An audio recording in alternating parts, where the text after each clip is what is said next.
Doctores Javier Ávila, decano del Colegio Profesional de Antropología, José Luis Molina, catedrático del Departamento de Antropología Social y Cultural de la Universidad Autónoma de Barcelona, doctores Isidro Naya y Francisco Santolaya, catedráticos de la Universidad de Sevilla, Martín Santos, catedrático de la Facultad de Ciencias Sociales de la Pontificia Universidad Católica del Perú, Yahir Alicama, catedrático de la Universidad Nacional de Miami.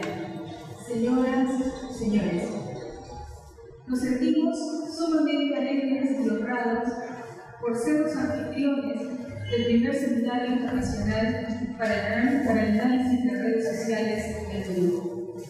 El Museo Nacional de la Cultura Peruana forma parte de los museos administrados por el Ministerio de Cultura, que promueve en cada uno de ellos los vínculos para socializar sus funciones.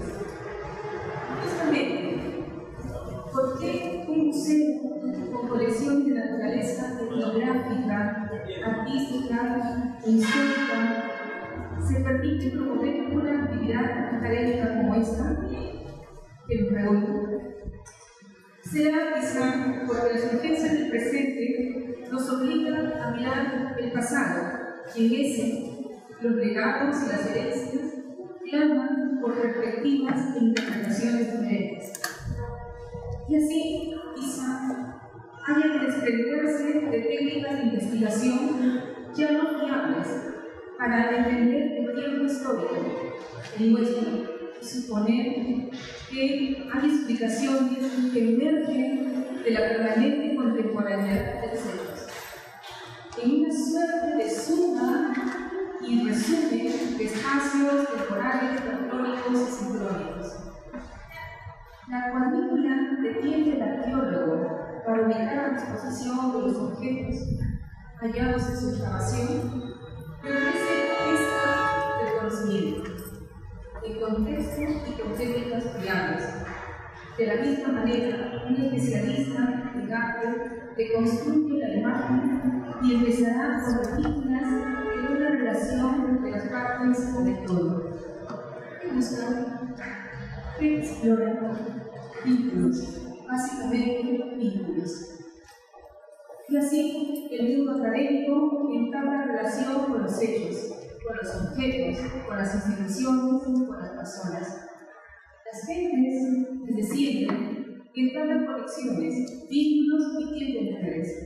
Será hoy una gran oportunidad para conocer e intercambiar experiencias. A nombre del Ministerio de Cultura, bienvenidos.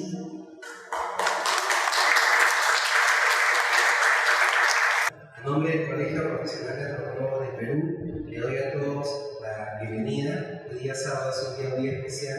Estamos celebrando el primer seminario internacional de análisis de redes en Perú, que ha sido una travesura, entre comillas, orquestada por el profesor Isidro Naya Jariego y su equipo de colaboradores del Laboratorio de Redes y Comunidades de la Universidad de Sevilla. Con el doctor Naya Jariego hemos tenido la oportunidad de compartir algunos proyectos en la oportunidad que yo estuve estudiando en Barcelona, y producto de este vínculo y de algunos proyectos que tiene aquí en Perú, surgió la idea de conformar este primer seminario que contó con el auspicio muy entusiasta de Martín Santos de la Universidad Católica y los demás colaboradores. Este primer seminario es una primera semilla que estamos sembrando para construir un nodo aquí en Perú que logre aglutinar a los especialistas en análisis de redes que venimos trabajando de manera un poco dispersa en una red. Hemos encontrado el apoyo entusiasta de la doctora Fedora Martínez, que recibió con mucho entusiasmo la idea de hacer aquí el seminario, porque justamente el análisis de redes es una de las teorías más antiguas que hay en antropología. No se suele conocer, se suele entender el análisis de redes más vinculado a la sociología o a otras disciplinas, pero en realidad los antropólogos no fueron directores de este museo, como Luis Valcárcel, José María Vedas, en su momento también trabajaron con el concepto de análisis de redes. Eso es lo que podemos puesto también en evidencia, que esperamos hacerlo a futuro. No me extiendo más, solamente les quiero agradecer nuevamente a nombre del Colegio Profesional de Antropólogos de su participación. Estamos contando con una presencia de vida pública y interdisciplinario. Para nosotros este es un primer paso, es un primer momento que esperamos sea esa pequeña semilla que luego logre construir un bosque de analistas de redes de nuestro país más conectados con los colegas que están en otros lugares. Solamente un pequeño registro. Es un honor contar con el profesor Isidro Maya. Él es uno de los líderes iberoamericanos en los avances en las investigaciones y análisis de redes. Y es realmente un lujo, profesor, contar con usted esta mañana hoy en día. Un fuerte abrazo para el doctor Maya Javier, por favor.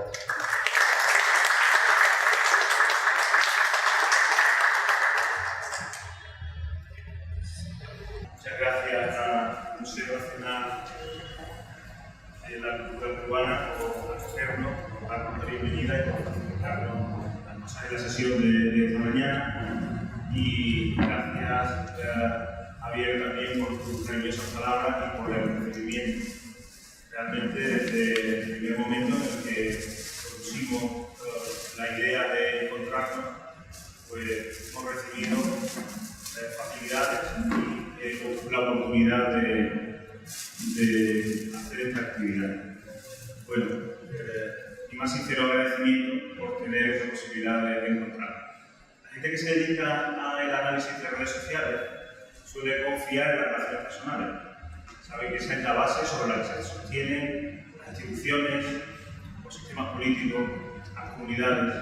Por lo cual es bastante lógico, bastante razonable, que tengamos la tendencia a proporcionar, a organizar lugares de encuentro. Porque a partir de esos lugares de encuentro, a partir de la interacción, surge la oportunidad de construir cosas más complejas. Y de esa manera, humildemente, planteamos este seminario como una oportunidad de vincular a gente interesada en el análisis de redes sociales. Algunos con una trayectoria de investigación, con un conocimiento previo o aplicaciones a sus investigaciones en enfoque de redes, pero otros simplemente interesados. Y el objetivo del seminario es precisamente ser abierto para que se puedan encontrar gente diversa, gente que tiene más familiaridad con las técnicas y otros que no la tienen tanto. Porque a partir de ahí va a surgir el aprendizaje y las oportunidades de innovación. Así que bienvenidos a todos y muchas gracias por el recibimiento. A lo largo de la sesión de hoy, lo que hemos organizado son 4 presentaciones de 4 investigaciones en marcha que tienen en común que se aplican en el análisis de redes sociales de bienes. Como es habitual en este ámbito, en el análisis de redes, nos encontramos una gran diversidad de temas, una gran diversidad de problemas sociales a los que se aplica esta técnica. Y una de las cosas interesantes del análisis de redes nos ofrece la oportunidad de encontrarnos con científicos sociales, científicos en general, que tratan temas diferentes, donde podemos intercambiar puntos de vista porque tenemos un lenguaje común, que es el análisis de las propiedades estructurales. Junto a esas 4 presentaciones, empezaré por hacer una breve introducción que me pidió el doctor Javier Ávila al análisis de redes, un poco para ubicarnos, para dar algunas herramientas, alguna terminología, algunos conceptos a quienes se aproximan primero al análisis de redes, que puedan servir para luego captar o ponerse en relación con las comunicaciones concretas de investigación que vamos a hacer a continuación. Este seminario forma parte ya de una serie de más de 10 encuentros de redes que hemos realizado en España y en Latinoamérica.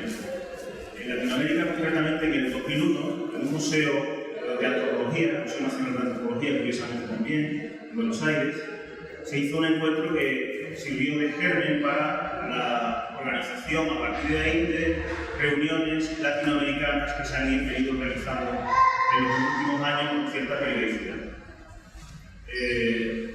A partir de ahí se ha ido formando una comunidad de investigadores en Iberoamérica activos que incorporan el análisis de redes en sus investigaciones. Seminarios parecidos se han realizado también en México, donde hay una tradición muy fuerte de análisis de redes sociales, y en Colombia, donde este año se ha organizado el 3er Seminario Internacional de Análisis de Redes Sociales.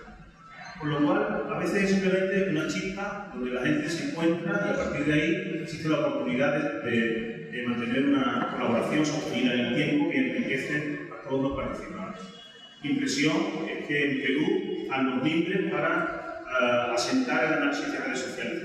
Es un enfoque que es realmente emergente en el ámbito latinoamericano, se está desarrollando en muchos países actualmente, y yo diría que con diferencia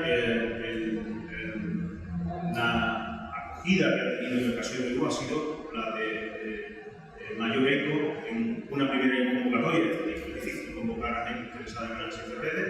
En este caso hay un público amplio e interesado en el tema. Solo quería mencionar, antes de empezar a entrar en materia, que una de las vías de comunicación que utilizamos habitualmente es la revista Redes, revista hispana para el análisis de redes sociales, que desde 2002 viene funcionando como un medio de comunicación de la comunidad de investigadores iberoamericanos de análisis de redes.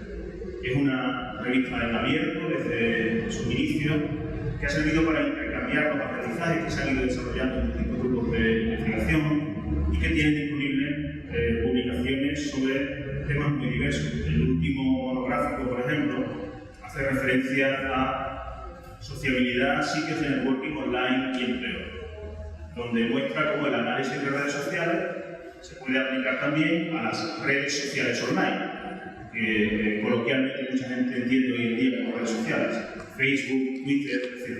Y aquí hay algunos ejemplos donde se muestra cómo la técnica del análisis de redes se puede aplicar a ese ámbito. Y aprovecho también para hacer otro anuncio, y es que tenemos abierta una convocatoria de monográfico de redes sociales e intervención social. Uno de los temas que de manera recurrente aparece en Latinoamérica cuando se incorpora el enfoque de redes son los temas relacionados con la intervención social.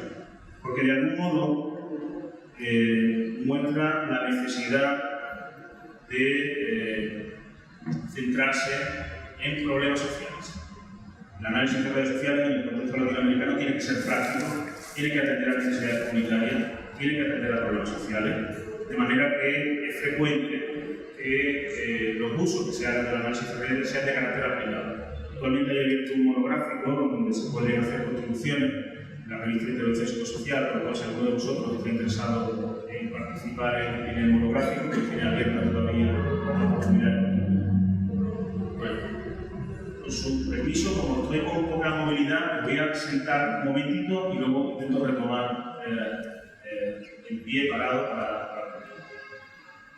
Empiezo con un ejemplo de aplicación del análisis de redes que hemos hecho recientemente al caso de la pesca en Andalucía, en el sur de España. En este caso, intentamos hacer una investigación para conocer cómo se organizan los diferentes puertos pesqueros de la costa del sur de España, cómo se organizan en términos de relaciones interpersonales y cómo se organizan también en términos de patrones de sociabilidad y de participación. ¿Qué papel tienen las cofradías? ¿Cuáles son las relaciones entre pescadores, armadores, patrones de barco? ¿Y qué repercusión tiene eso en la gestión de los recursos pesqueros, en la conservación de los recursos marinos o en la aplicación de las políticas de la Unión Europea al respecto del sector? Y aquí podemos ilustrar algunos de los trabajos que hemos realizado. Este sería el mapa de Andalucía, con 8 provincias, y esta Sevilla, esto es Huelva, Cádiz, Granada, Málaga, Granada, Almería. Y lo que tenéis señalado como pequeños nodos son los puertos pesqueros de los que hemos realizado una investigación. Una de las cosas que nos permite el análisis de redes es distinguir diferentes puertos pesqueros. Por ejemplo, si nos vamos a los puertos del Mediterráneo, encontramos estructuras, como las que aquí tenemos representadas, muy definidas, con una relación fuerte entre tripulantes y armadores. Nos vamos a otros puertos del Mediterráneo y encontramos estructuras parecidas. Luego entraré en explicar cómo se desarrolla esto, pero lo que nos viene a decir es los patrones de sociabilidad tienen una estructura definida que caracteriza el tipo de puerto pesquero en el que estamos trabajando. Eso puede ser relevante en términos de conservación de recursos marinos o de aplicación de políticas públicas. Si nos vamos al otro lado, a los puertos del Atlántico, encontramos que la estructura de relaciones interprofesionales es completamente diferente, mucho más compleja, con más peso de diferentes roles profesionales. No es algo articulado exclusivamente en torno a tripulantes y patronos y armadores que se montan en el barco, digamos, sino que es algo más complejo que corresponde a formas de explotación posiblemente industrial de la pesca. Simplemente, el patrón de las relaciones interpersonales nos puede servir para aproximarnos al tipo de puerto y con eso generar una idea de cómo intervenir en ese espacio. Luego volveremos sobre ese tema. El análisis de redes nos puede servir para ilustrar cuáles son las especies capturadas a mayor frecuencia en cada puerto pesquero. Y por ejemplo, saber que en Andalucía, el salmonete, el jurel, la caballa, la sardina, el pulpo, el choco, son algunas de las especies más capturadas porque se capturan tanto en el caladero mediterráneo como en el Atlántico y en diferentes puertos. Pues nos puede servir para demostrar cómo hay una estructura invisible en los diferentes puertos que tiene que ver con las artes pesqueras utilizadas y con el tipo de especies que capturan. En este gráfico tenemos representado con la gradación de color la ratio de la pesca de pescado, crustáceos y moluscos. Mientras más amarillo sea el nodo, el peso del pescado es mayor en relación con crustáceos y moluscos.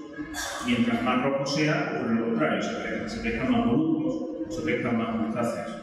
Aquí vemos que hay dos tipos de puertos diferenciados, uno donde es más habitual la pesca del molusco y del crustáceo, con artes pesqueras asociadas a los mismos, y otro que se da mayoritariamente en este caso en el Mediterráneo, donde hay más diversidad de especies y el pescado abunda en comparación con crustáceos y moluscos. Y puede haber algunos puertos de intermediación, como la caleta de Vélez, que aparece en medio, que son muy diversos desde el tipo de artes pesqueras que utilizan y que están conectados a un caladero y a otro. Claro, detrás de esto, lo que estamos diciendo es la técnica de análisis de redes nos puede permitir revelar cómo la actividad pesquera determina el espacio de relaciones. Dependiendo de las artes de pesca y de las especies utilizadas, así va a ser el espacio de interacción entre los pescadores, los patrones de barco, con la gente del sector pesquero en general. Podemos intentar diferenciar por caladeros y ver cómo entre el Mediterráneo y el Atlántico hay efectivamente un patrón de relaciones también muy diverso. Luego volveré sobre esto. Podemos ver cuáles son los comerciantes que compran y venden en los distintos puertos, y a partir de ahí cuáles son los que tienen mayor centralidad, cuáles son los que controlan las redes de comercialización y tienen más peso desde el punto de vista económico. Por ejemplo, ahí es interesante ver cómo en el Atlántico la comercialización está mucho más centralizada en unos pocos comercializadores que en el Mediterráneo. En el Mediterráneo estamos hablando de pequeños puertos pesqueros, con pesca artesanal, donde hay muchos más compradores y vendedores, está más distribuida la comercialización. O podemos aplicar el análisis de redes a bases de datos de importación y exportación. Y a partir de ahí ver cuál es el papel que cada país tiene en términos de comercialización en un sector económico determinado. Por ejemplo, este es el caso Import-Export de 1998 de la pesca a nivel mundial. Y España, en este caso, curiosamente, tiene un papel de intermediación relevante, incluso más que en términos de capturas, en términos de exportación de conservas pesqueras. Sobre todo es un país muy relevante en términos de conservas de atún, que se venden a Europa y a otros países. Por lo cual nos puede ayudar a entender el papel que tienen en las redes de comercio internacional.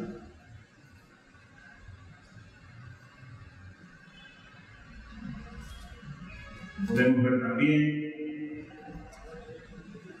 cómo la organización de los distintos puertos se puede describir en términos generales. En definitiva, el enfoque de redes puede ser una aproximación por la que describir relaciones. Eso nos permite, en el caso de la pesca, identificar tipos de puertos, ver el papel de distintos actores en el sector de la pesca y ver relaciones económicas o aspectos organizativos que son relevantes desde el punto de vista de las relaciones. Bueno, después de ilustrarlo con este ejemplo, mi intención a partir de ahora va a ser hacer una pequeña introducción al análisis de redes para ver en qué está basado este tipo de productos, cómo se elabora esto, por lo cual damos algunos conceptos que creo que pueden ser útiles para acercarnos a la materia. Y en segundo lugar, haré una presentación más ortodoxa de la comunicación científica de estos mismos datos para mostrar cómo estaban elaborados y qué hicimos para llegar a esta descripción del mundo de la pesca en Andalucía. Empezamos, por tanto, con una introducción al análisis de redes sociales.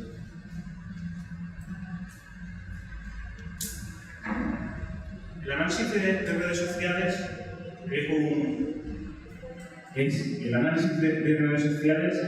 es el estudio de las estructuras de relaciones a nivel individual, a nivel grupal, comunitario o colectivo.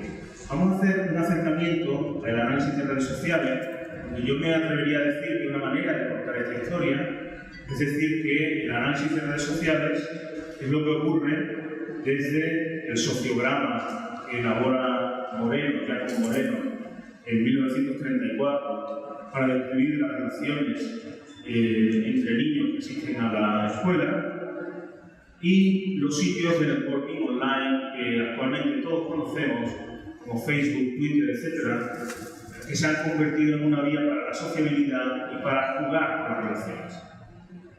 ¿Qué ocurre desde el sociograma de Moreno hasta los sitios de networking online? El sociograma de Moreno es básicamente la intuición de que los patrones de interacción social son relevantes para determinados resultados psicológicos y sociales. Cómo se relacionan los niños en un aula, en una clase, puede afectar a su rendimiento académico, al comportamiento más o menos disciplinado en el aula, a su capacidad para conseguir recursos, a su capacidad de aprendizaje.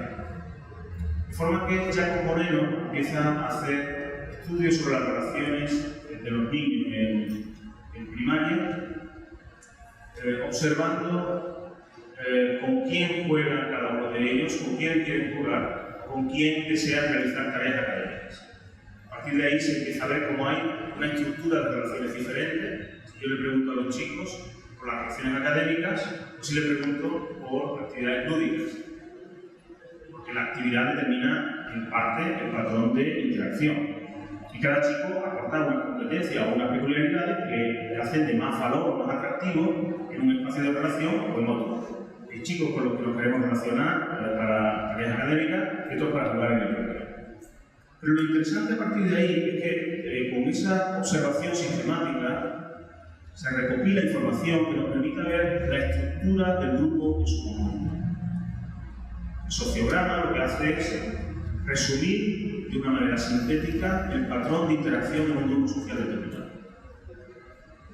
Eso me permite observarlo individualmente, viendo la posición que cada uno ocupa, o en términos colectivos, describiendo cuál es el patrón de relaciones que se da en una clase de vida. Ahí es donde empieza el interés del análisis de redes. Pocos enfoques hay tan potentes para manejar simultáneamente el enfoque micro y macro social, y para ubicarse en un espacio mesosocial de manera natural. Podemos describir tipos de clases en función de los patrones de interacción. Podemos describir las características individuales en términos de la posición que ocupan en esas redes de relaciones sociales.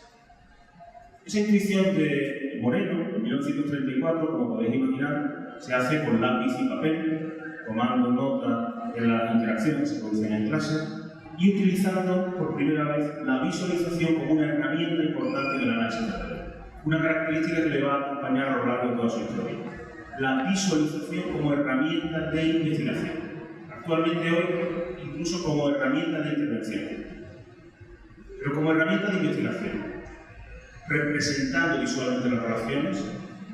Tengo la capacidad de generar hipótesis, de observar patrones, de construir explicaciones sobre la realidad que sin ella me resulta más complicada. La visualización resume y sintetiza una gran cantidad de información. Y llegamos a los sitios de networking online. Hoy en día, si decimos en la calle, estoy estudiando redes sociales, todo el mundo pensará en Facebook o en Twitter mucho antes de pensar en Jack Moreno o en los sociólogos. De hecho, en alguna sesión, cuando yo he dicho, vamos a hablar de análisis de redes sociales, por lo cual lo que nos vamos a centrar son en las relaciones personales. La mitad del auditorio se ha levantado y se ha ido porque estaba interesado en el Facebook y Twitter y otros elementos. Bueno, cuando hablamos de sitios de networking online, estamos hablando de espacios de socialización que normalmente utilizan Internet como un medio para el contacto. Son medios de socialización, de diálogo por computadora, actualmente incluso más por teléfonos móviles, que permiten el contacto con personas a las que ya conocíamos y con otras nuevas. Permiten el desarrollo de contactos y permiten el mantenimiento de lazos débiles. Luego son muy relevantes desde el punto de la sociabilidad actualmente. Ocurre que cuando los analizamos desde el análisis de redes sociales, lo que estamos interesados es en los patrones de interacción que ocurren en ese espacio, más allá del medio propiamente dicho. Claro, hay peculiaridades en los sitios de networking. Los sitios de networking proporcionan grandes bases de datos, la oportunidad de analizar masivamente un conjunto de relaciones. Los sitios online también han facilitado las experiencias con las relaciones indirectas. Eso de los amigos de mis amigos tienen información que indirectamente me acaba llegando a mí. Es algo que a través de jugar con el Facebook todos experimentamos, por lo cual nos permite adquirir experiencias subjetivas sobre los fenómenos estructurales, nos permite en algunos casos ser más conscientes de ese tipo de dinámicas de red, son dinámicas colectivas. Y por otro lado, se utilizan, y ese es su origen, como herramientas de sociabilidad donde se pretende la capitalización de las redes personales, es decir, sacar alguna productividad a las relaciones que tenemos. Los sitios de networking, de hecho, antes de Facebook, surgen originalmente como medio para el contacto entre profesionales, para acortar los pasos necesarios para la venta, para gestionar las agendas de profesionales. Y de algún modo es una manera de decir, las relaciones importan y me pueden aportar un rédito desde el punto de vista comercial.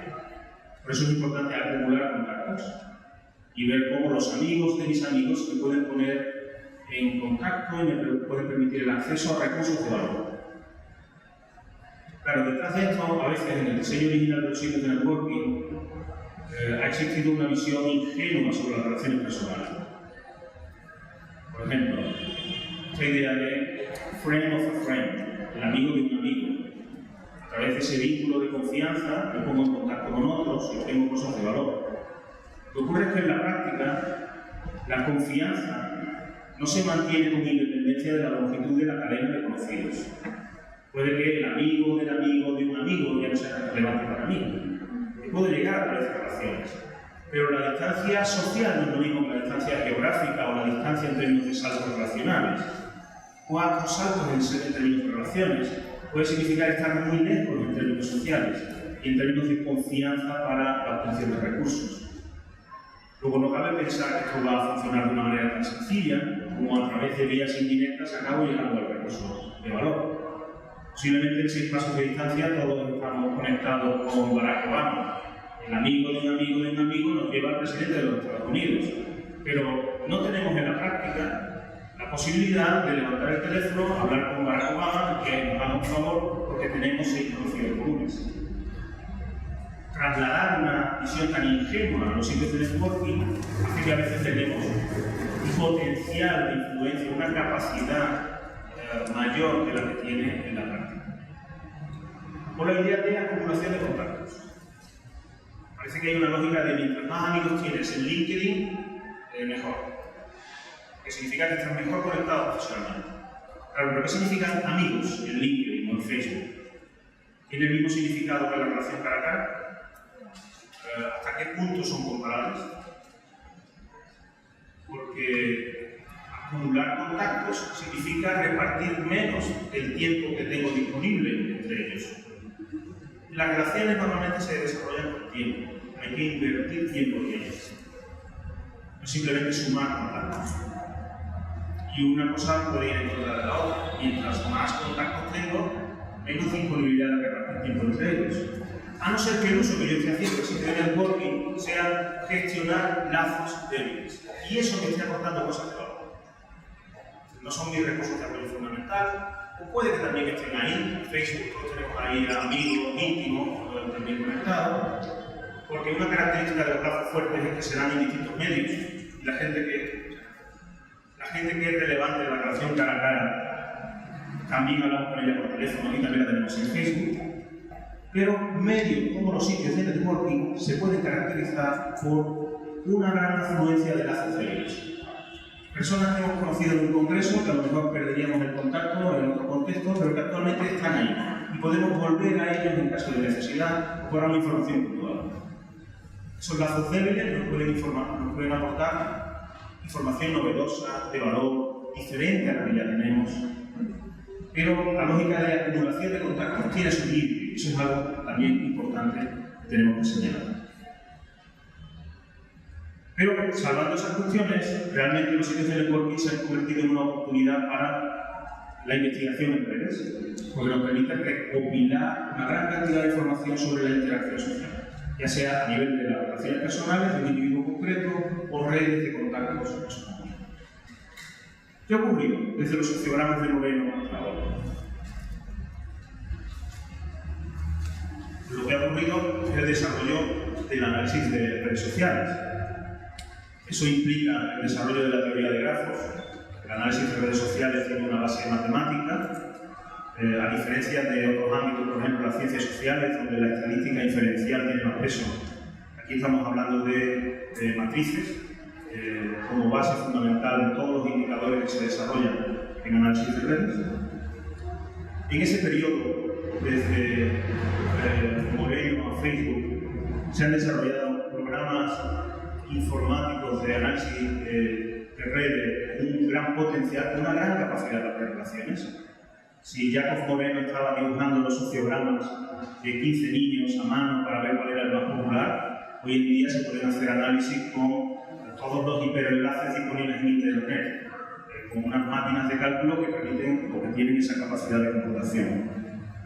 Hay herramientas de representación gráfica y de visualización innovadoras, muy potentes, que van más allá de los sociogramas que originalmente hacía Jacob Moreno, y vamos a presentar también algunos de ellos.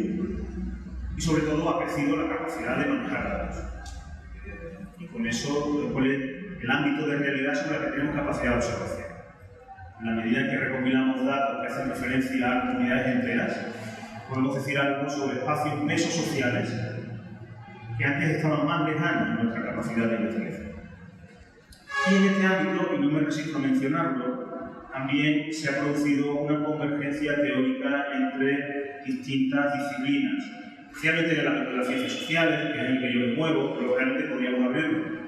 Una peculiaridad del análisis de redes sociales es que en cualquier congreso uno va a encontrar a un informático, o un sociólogo, un antropólogo, un físico estadístico, un psicólogo, una gran variedad de disciplinas que utilizan un marco común. Eso tiene un potencial interesante y que permite comparar desde el punto de vista estructural sistemas biológicos, sistemas sociales, sistemas tecnológicos y ver qué diferencias hay, sacar conclusiones también en ese sentido.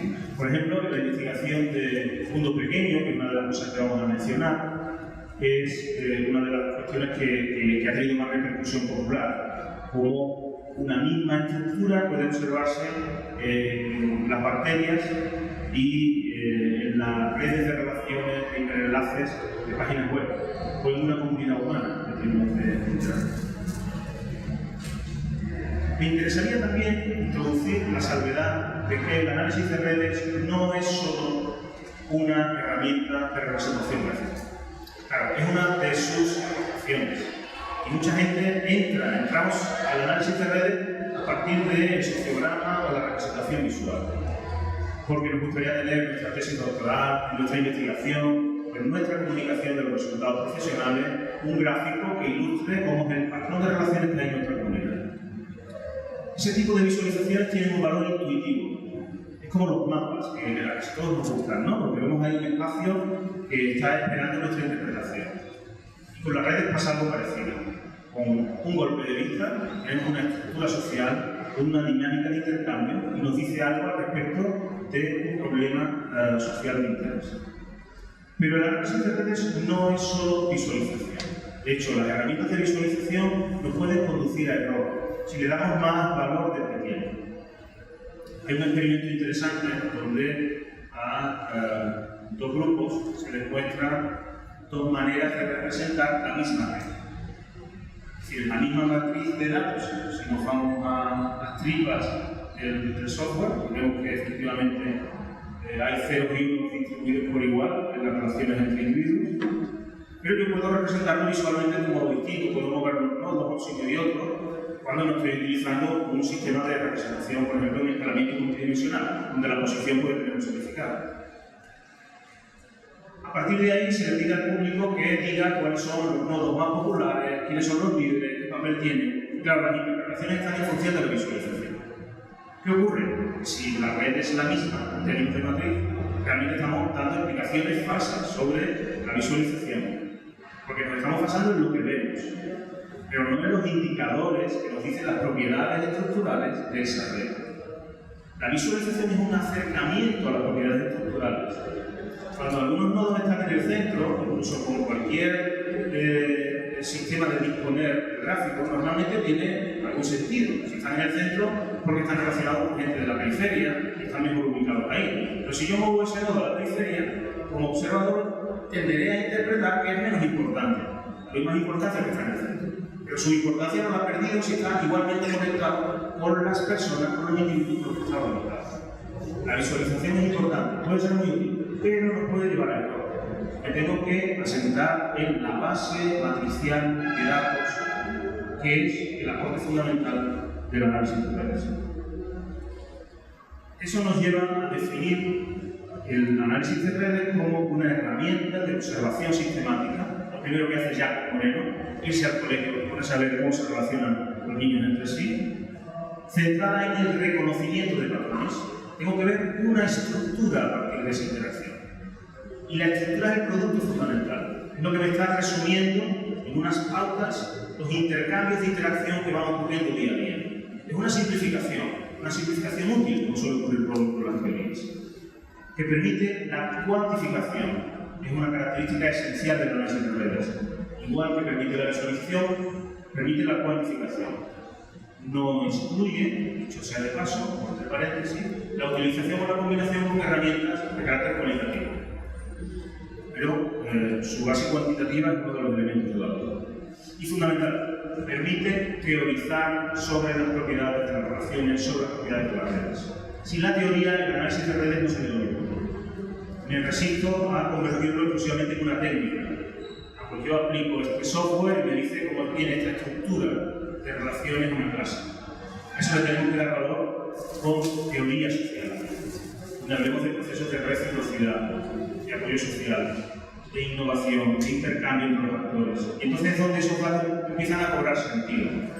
Hay un juego entre la observación sistemática de las relaciones, la identificación de patrones y las teorías que me permiten describir procesos sociales de valor con un enfoque estructural. Lo que estamos haciendo es, el análisis de redes no es un gráfico, no es una técnica de análisis, es un enfoque que te permite reconocer patrones estructurales de interacción. Desde mi punto de vista, eso es lo fundamental. Si le quitamos esto, ya no es igual. ¿Por qué iniciarse en el análisis de redes sociales? Bueno, actualmente hablamos de redes para referirnos a muchos aspectos, ¿no? Desde los cárteles de la droga, las redes de delincuencia, las redes de inmigración, las cadenas migratorias, el trabajo en red. Para procesos que vemos en positivo o en negativo, se utiliza la red como metáfora en ocasiones, como concepto, hablamos de sociedad red. Por lo cual aquí tenemos algunas pautas con las que decir algo operativamente al respecto de esas metáforas que nos interesan. Nos aporta potencia analítica, estadística, teórica y, como ya hemos mencionado, es un enfoque que permite la combinación simultánea de la aproximación microsocial y macrosocial, algo que no es muy frecuente en la ciencia social. Bueno, nos podríamos detener más en este tema, pero prefiero avanzar para aportar algunas nociones básicas de análisis de redes. Mi intención, a partir de la recomendación del doctor Javier Ávila, es aportar algunas nociones básicas que luego sirvan de antecedente para las presentaciones que tenemos a continuación, de manera que tengamos la terminología a la hora de interpretar qué significan estos resultados. Y yo creo que puede servir de algún modo como acercamiento. Pido disculpas si es muy básico en algún caso, pero yo creo que es necesario hacer esa introducción. ¿Qué es una red? Pues una red es un conjunto de lazos de la misma naturaleza entre parejas de actores. En una red social normalmente tenemos nodos y tenemos lazos. Los nodos pueden ser individuos, pueden ser organizaciones, pueden ser puertos pesqueros, pueden ser países. Y las relaciones son intercambios de cualquier tipo, intercambios de información, intercambios de apoyo social, comercialización, llamadas de teléfono, visitas, idas y venidas, conflictos. Claro, la relación es la materia del análisis de redes, por lo cual pensar al respecto de qué relaciones son de valor en mi ámbito de estudio es muy relevante, es muy importante, no podemos pasarlo por alto. Y a veces cuando tenemos el enfoque del análisis de redes como técnica, entendemos que es suficiente con establecer ceros y unos. A ver, de los que estamos aquí, ¿quiénes se conocen? Claro, pues hacemos una red inmediatamente, pero a lo mejor es más relevante quienes han compartido seminarios de investigación previamente, porque nos dice algo al respecto de nuestros intereses académicos, de los aspectos que tenemos en común. Luego, pensar un poquito al respecto del contenido de la relación que pone en contacto a los nodos es fundamental. Y gran parte de las grandes contribuciones de investigación en este ámbito se dan porque nos hemos detenido en los aspectos sustantivos de las relaciones. No lo hemos simplificado simplemente ya tengo mi matriz de ceros y unos. Una matriz valorada. No, quiero saber algo al respecto del contenido relacional. Y eso es importante. Ese conjunto de nodos y lazos constituye una red. Una manera muy sintética, muy simplificada de hacer una definición. Una diferenciación fundamental que tenemos que conocer es la que se hace habitualmente entre red sociocéntrica y red egocéntrica. Hay distintas terminologías al respecto, pero sí está claro que hay una literatura sobre redes personales y una literatura sobre redes completas. Las redes sociocéntricas estudian un patrón de relación de un grupo definido.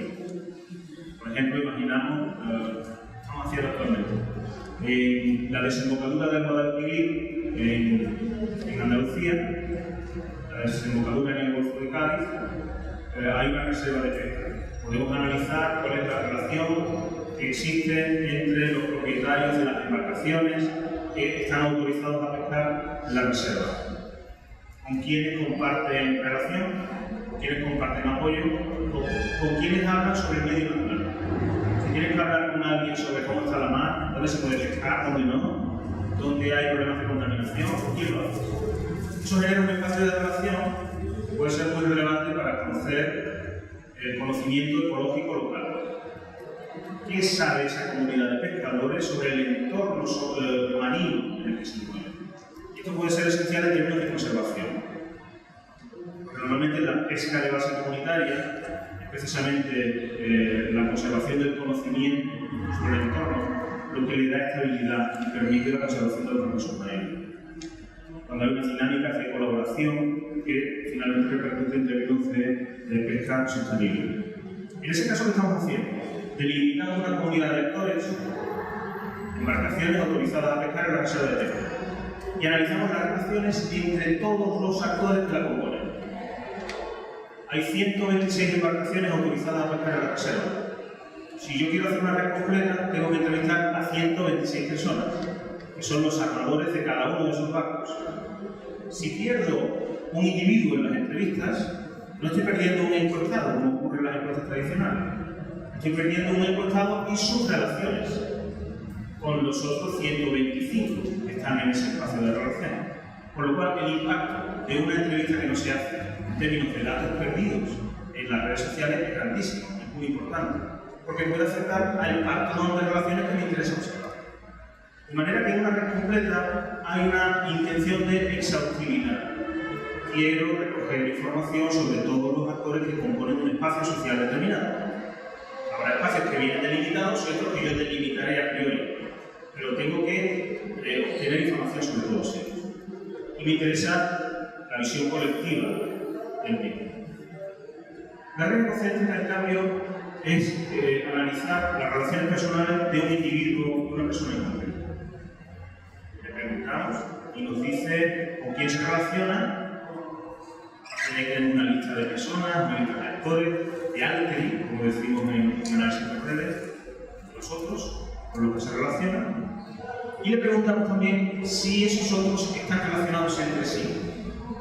Por lo cual, un informante nos puede hablar de cuál es su espacio de sociabilidad, que nos incluye actores, quiénes se relacionan con la persona, que nos incluye también relaciones, cómo se vinculan los diferentes altering entre sí. Claro, lo que tenemos es realmente una red subjetiva, y ahí es donde está la diferencia. Si lo vemos en el gráfico, una red completa, si tomamos como referencia ego, que sería un individuo, un entrevistado, una red completa es aquella que va a la zona de segundo orden o a la de tercer orden o sucesivos. Personas con las que no tengo un contacto directo pueden ser relevantes cuando estoy estudiando una red completa. Porque lo que me interesa es estudiar una dinámica colectiva o una dinámica social. El análisis de redes personales consiste en quedarse con los contactos inmediatos de ellos, con una diferencia adicional.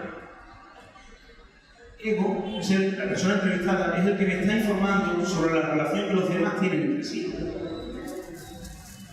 Por tanto, una red completa es una red intersubjetiva. Yo hago una red completa en este aula si nos entrevistamos a todos, preguntamos por las relaciones que tienen con todos los demás. Es intersubjetiva porque cada uno está dando su visión de las interacciones. ¿Con quién me relaciono yo aquí? Sin embargo, en una red personal yo solo le pregunto a un individuo por sus relaciones. Y luego le digo, ¿y esto cómo se relacionan entre sí? O es la visión que el individuo concreto tiene sobre el espacio social. No es una red intersubjetiva, es una red subjetiva, es una red cognitiva, es un tipo de datos distintos.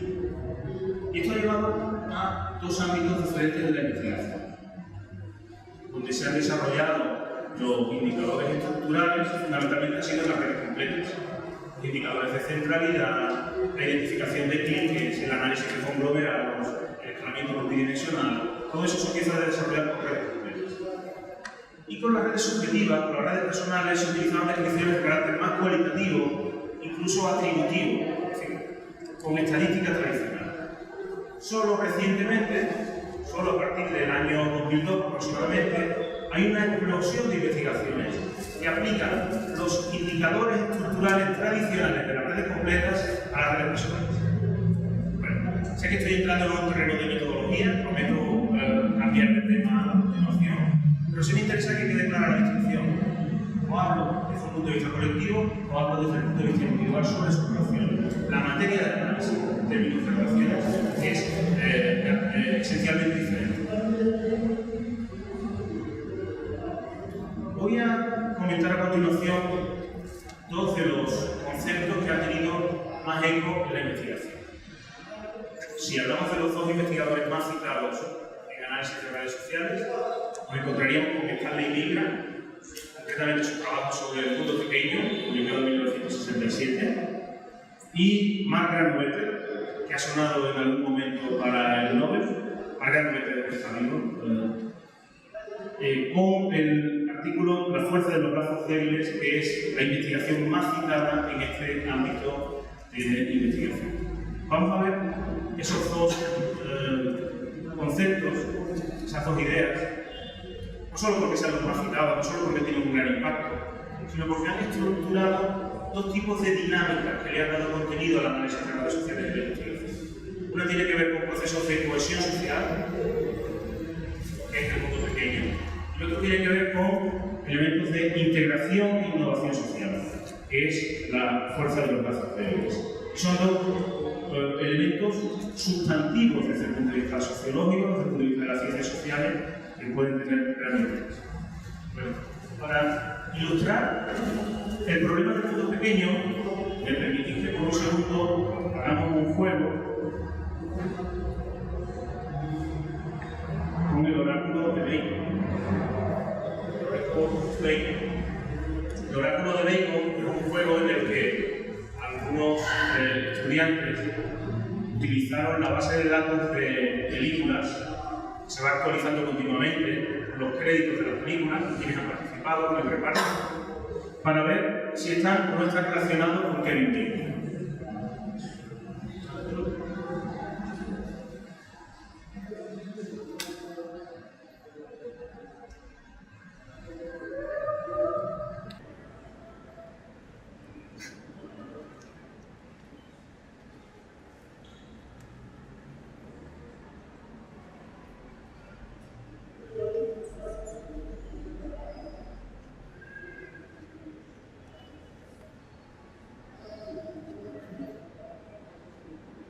Sí, bueno, es una base de datos que recopila de manera actualizada todas las películas que se publican al año con la lista de actores. Y surge a partir de un juego, de un programa de televisión en el que se hacen preguntas sobre cultura en Estados Unidos. Con cierta frecuencia empieza a aparecer el actor Kevin Bacon como respuesta.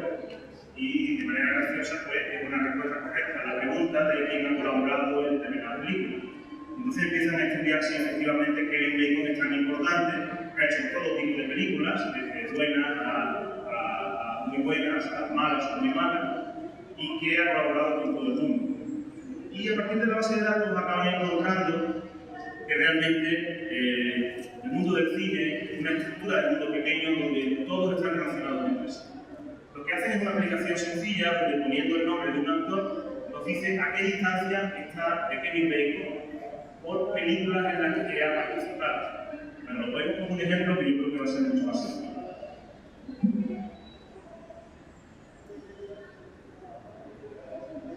Si por ejemplo ponemos el actor Jeff Bridges,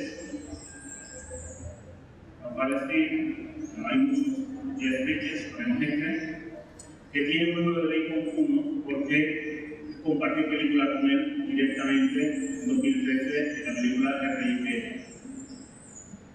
Bueno, vamos a poner un actor español, por ejemplo, Antonio Banderas.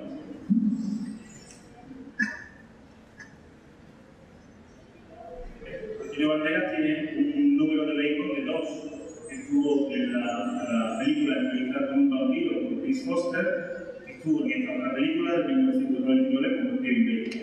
Bueno, Antonio Banderas ha estado en Hollywood, por lo cual es más probable que esté cerca de Kevin Bacon. Vamos a poner un actor español más popular, Alfredo Lara.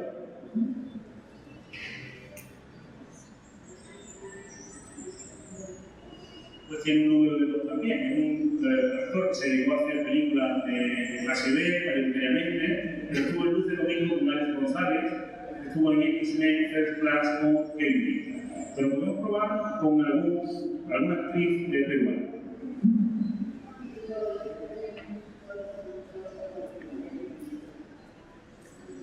Kathleen Kelly, no sé si es una actriz de novela, ¿no?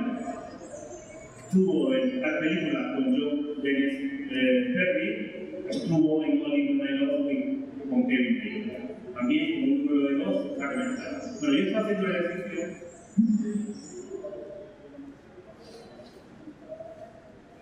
Con distintos nombres, y siempre el resultado está por debajo de 3, 2, un paso, todo el mundo está conectado con Kevin Bacon.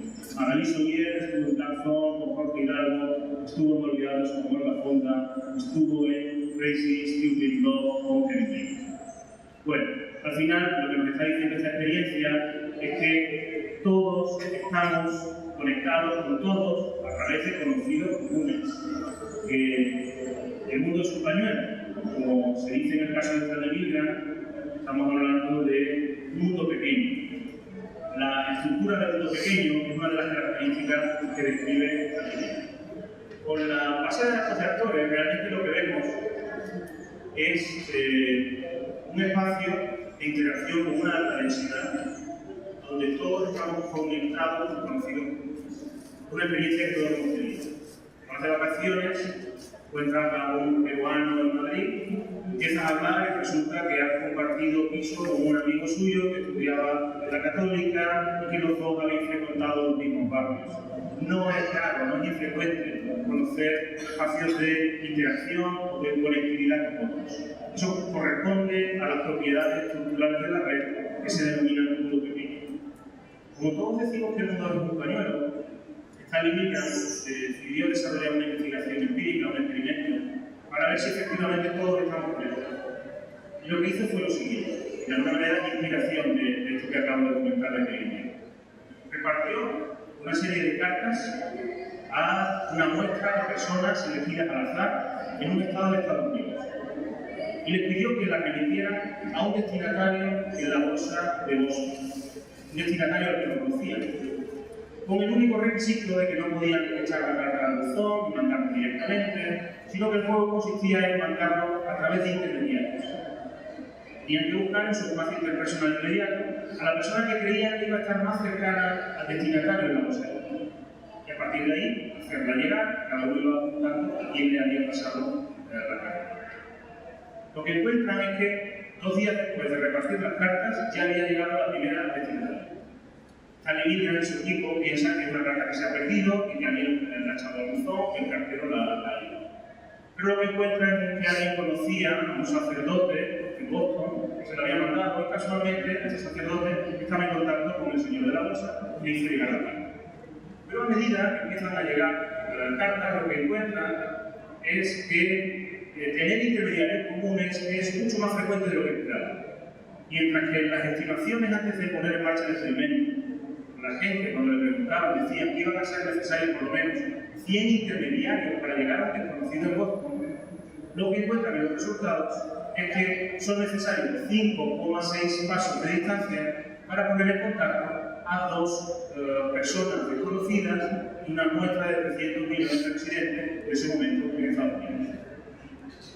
Bueno, es una sorpresa desde el punto de vista de la relación. Lo que está diciendo es que vivimos en una densa malla de relaciones y esa alta densidad hace que todos estén indirectamente conectados.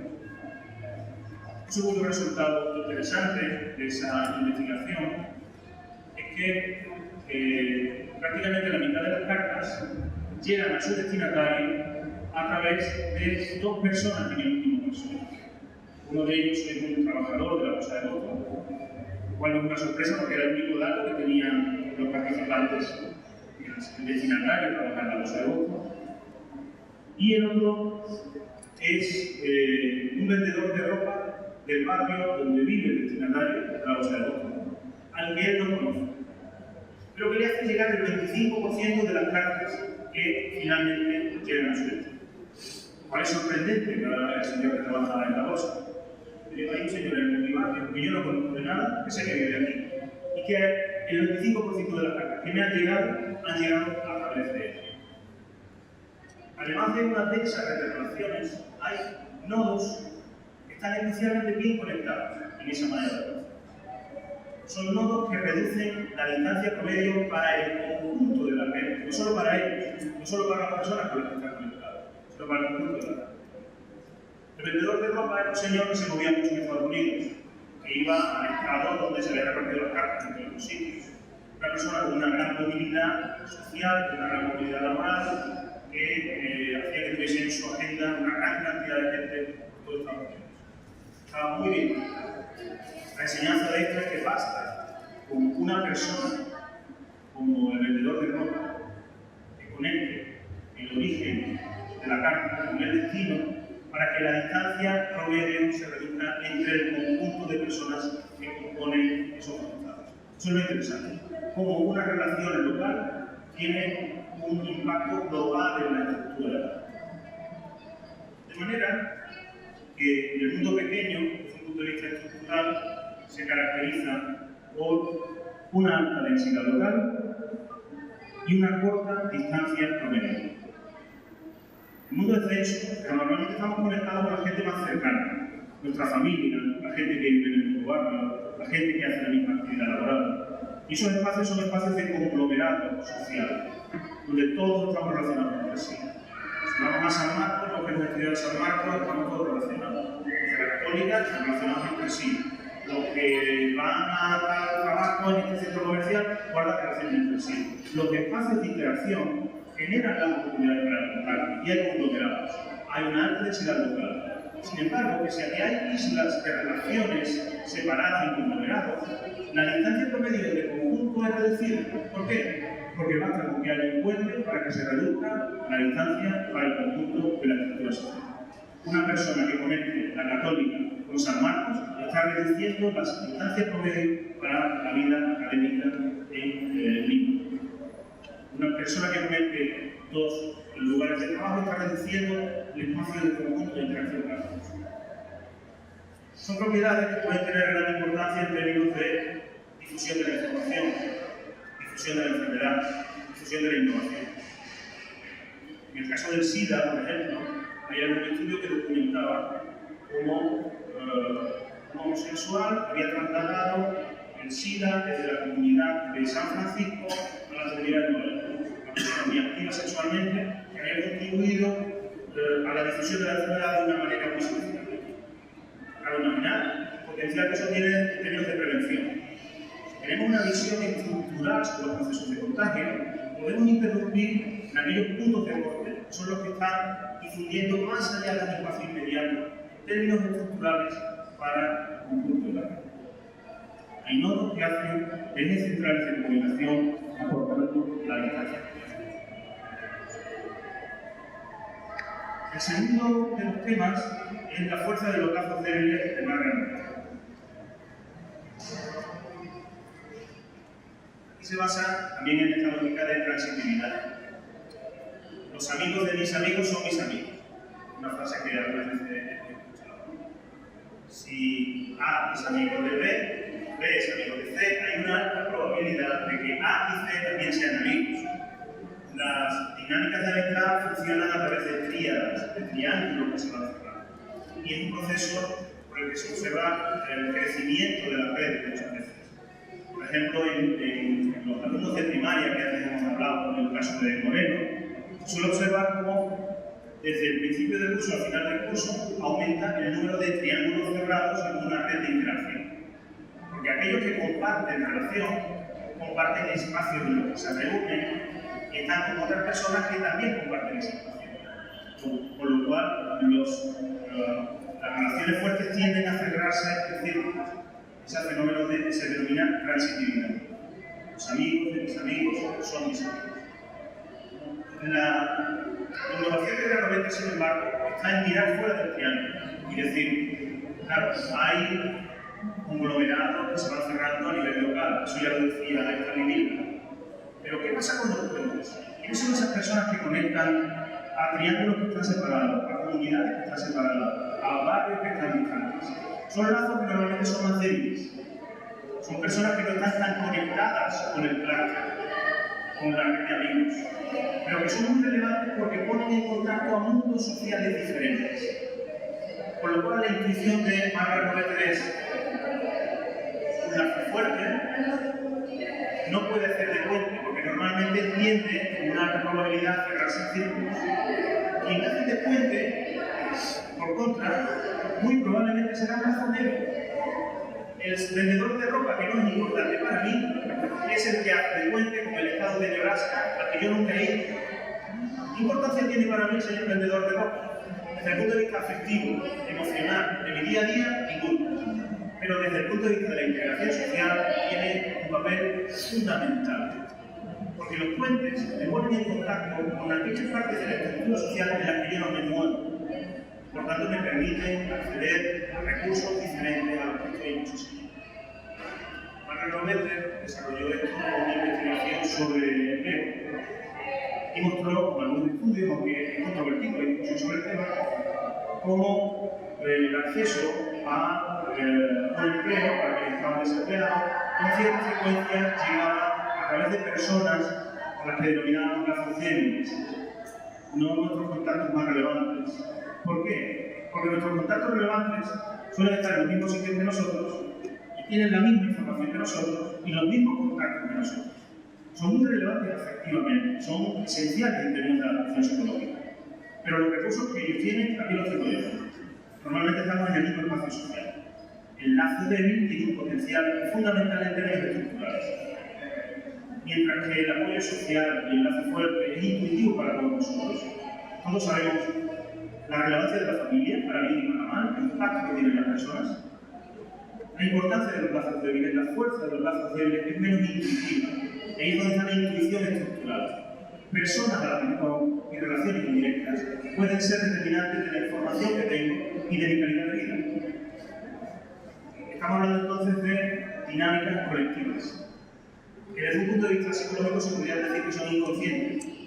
Las relaciones indirectas tienen efectos inconscientes en las personas. ¿Sabemos por qué? Pero nos están afectando. Las relaciones directas y fuertes normalmente somos conscientes de que son de amigos y mi pareja, las personas con las que tenemos.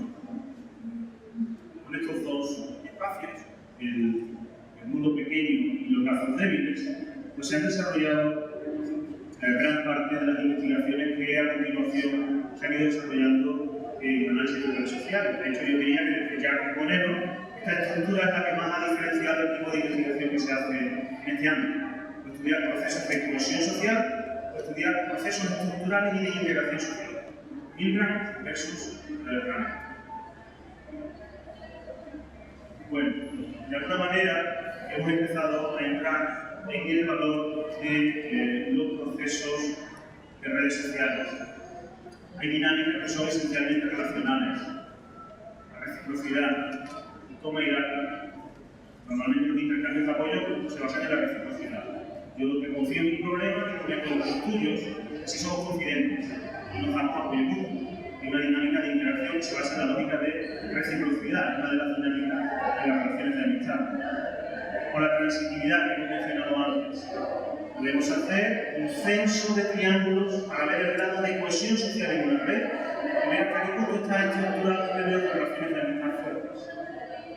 Con las dinámicas de homofilia, tendemos a relacionarnos con aquellos que son similares a nosotros.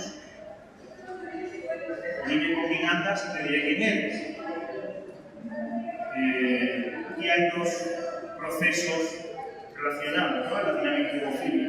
Son las dinámicas de selección e influencia. Todo el mundo está de acuerdo que la homofilia existe. En el colegio es fácil encontrar los chicos con los chicos y las chicas con las chicas. Los fumadores con los fumadores, los no fumadores con los no fumadores. No es que sea una fractura, una frontera social definida de una vez por todas, pero sí es cierto que hay una tendencia y una mayor probabilidad a relacionarnos con personas con las que compartimos características, términos de género, términos de comportamiento. Sobre lo que no hay consenso es a la hora de explicar el proceso que lleva a ese resultado. Porque puede ser una dinámica de selección, puede ser una dinámica de influencia. Dicho de otra manera,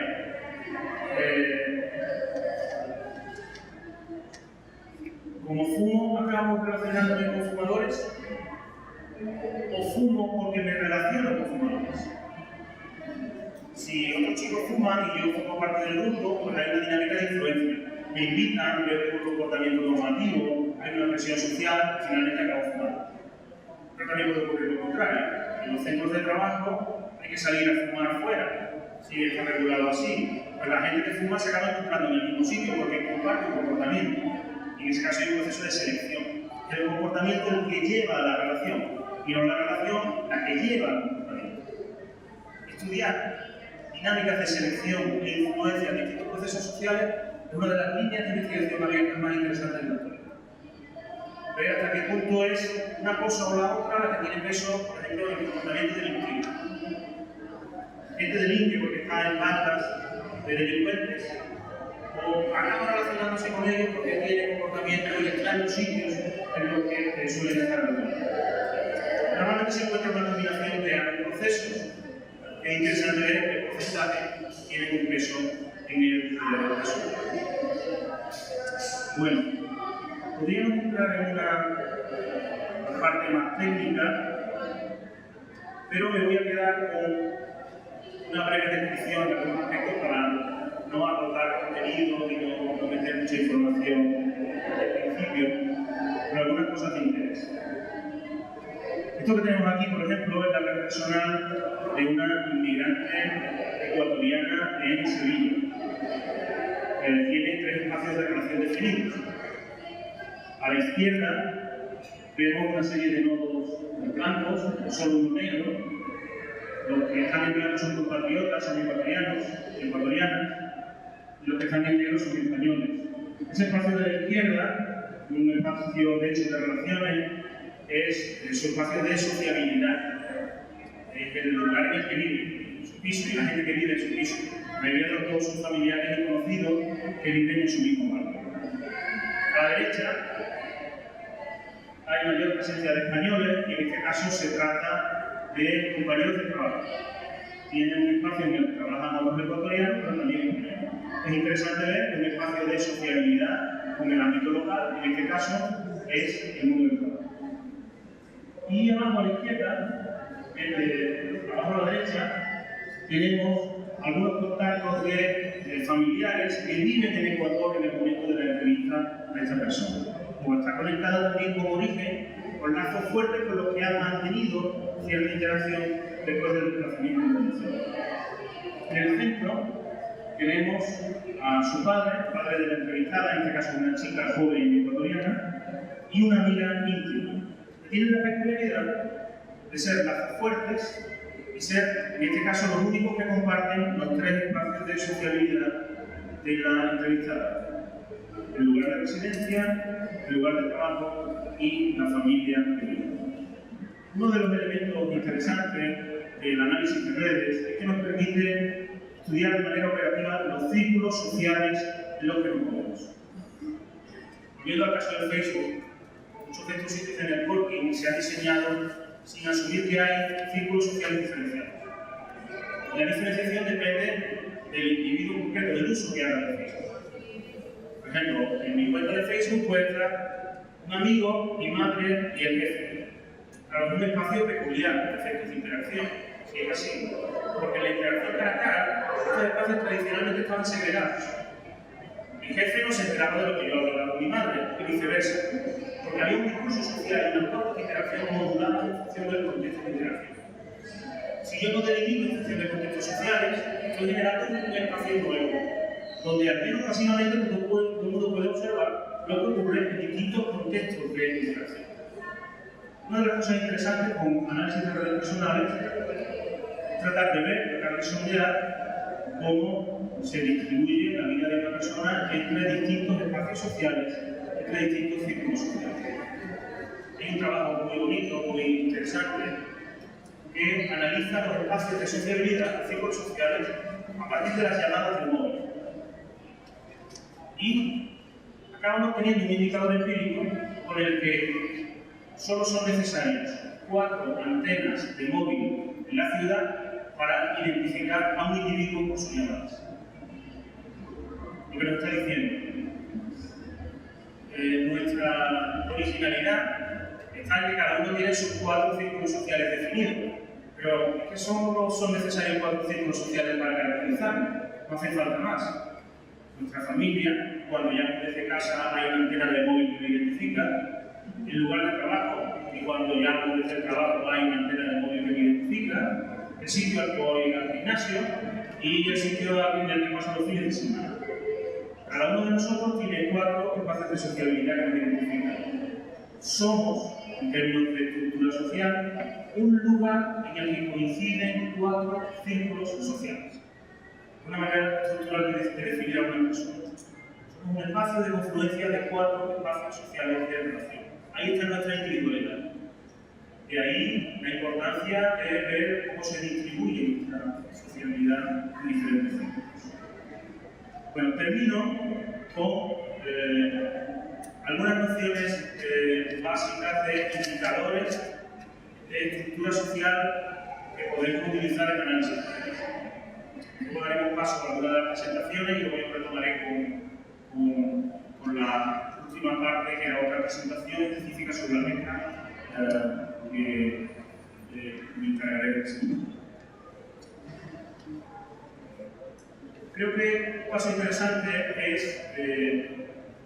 describir tipos de análisis que se pueden encontrar en análisis central. Para ir haciendo algunas primeras matizaciones, porque en las comunicaciones vamos a utilizar algunos, entonces es interesante saber ubicar qué tipo de indicadores estamos utilizando.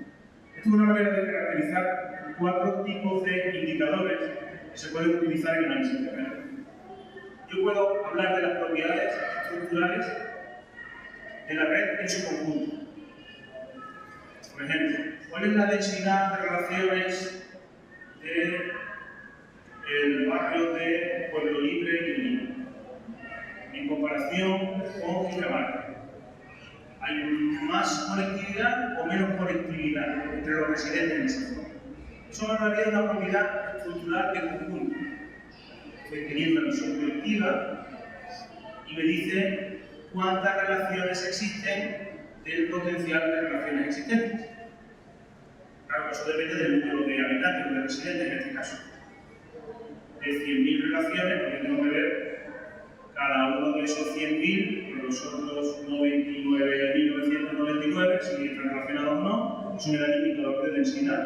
Y es un indicador que colectivamente me permite diferenciar distintas agrupaciones. Por ejemplo, barrios, por ejemplo, ciudades, por ejemplo, clases de primaria. Puedo descender, sin embargo, también a nivel individual. Entonces, es decir, un actor concreto, Manuel, que está a la entrada del piso en el que resido, ¿qué grado de conexión tiene con el entorno del Pueblo Libre? ¿Están muy conectados o poco conectados? ¿Es un líder, es popular? ¿Es alguien que es marginal, está aislado? Estoy yendo en este caso a nivel individual. Y las propiedades estructurales que estoy dando en términos de la posición y la conexión que ese individuo tiene en el conjunto. Pues esta primera diferenciación es relativamente sencilla. O algo de las propiedades de la red de su conjunto, o algo de la posición de algunos actores concretos en la misma. Además de eso, podemos hacer análisis de agrupaciones. Bueno, pues puedo identificar cuántas cliques, cuántas agrupaciones de actores mutuamente conectados entre sí hay en Pueblo Libre.